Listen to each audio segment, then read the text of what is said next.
High, আমি Trisha and welcome to my blog. আজকে না সকাল থেকেই প্ল্যান ছিল যে বিকেল হলে আমি টিল্লু আর অভি তিনজনে মিলে একটু ঘুরতে বেরোবো। তাই জন্যই ওকে দুপুরবেলা কত ঘুম পাড়ানোর চেষ্টা করছি, সে তো ঘুমাবেই না। যুদ্ধ ঘুমাইনি, আজকে এখন ঘুম পাড়ানোর চেষ্টা করছি, তাও ঘুমাবে না। কাঁদছে না হাসছে কেউ বুঝতে পারবে? দেখো অবস্থা, দেখো। ঘুমাবেন না তো ঘুমাবেন, ওকে নিয়ে এখন ঘোরো।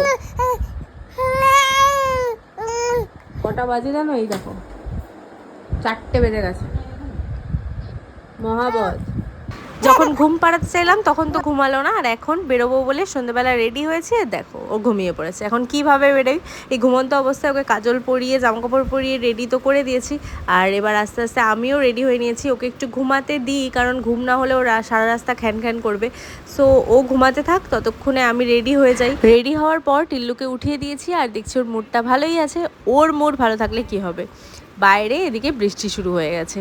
তো কি করব, তাই দু একটা ফটো ভিডিও করলাম। তারপরে একটু বৃষ্টিটা কমার পর, যেহেতু আমরা গাড়িতেই যাব, সো বাইরের ওয়েদারটা ওর গায়ে লাগার কোনো চাপই নেই, তাই গাড়িতে উঠে পড়লাম। যেহেতু বৃষ্টিও হচ্ছে না, ভাবলাম ঘুরেই আসি।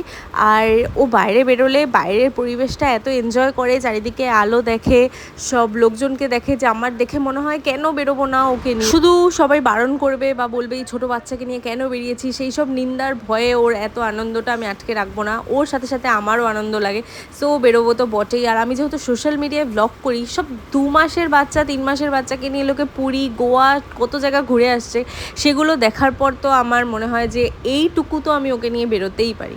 সো সেরকমই আমি বেরিয়ে গেছি।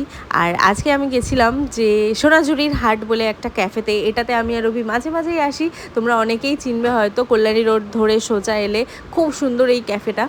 কিন্তু আজকে বাইরে বেরোতে পারিনি, আর ক্যাফেটায় বসতে পারিনি। গাড়ির মধ্যেই আমরা একটু চা নিয়ে এসেছিলাম, সেটাই খেয়েছি। আর তার সাথে সাথে তো বেশ মজাও করেছি। ওখানে দাঁড়িয়ে একটু মজা করার পর টিল্লু ঘুমিয়ে পড়েছিল, আর তারপরই দেখো আমরা, ওর চোখ দেখতেই পাচ্ছ একদম ঘুমে ঢুলুঢুলু। তারপর আমরা ওখানে বসে বসেই চা খেয়েছি, অনেকক্ষণ ধরে গল্পও করেছি, বেশ সুন্দর লাগছিল।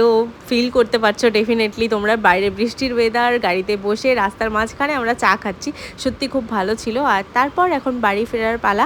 সারা রাস্তা আমার ছেলেটা ঘুমাতে ঘুমাতে এসছে, গাড়ির এই জার্কিংটায় ওর খুব ভালো ঘুম আসে।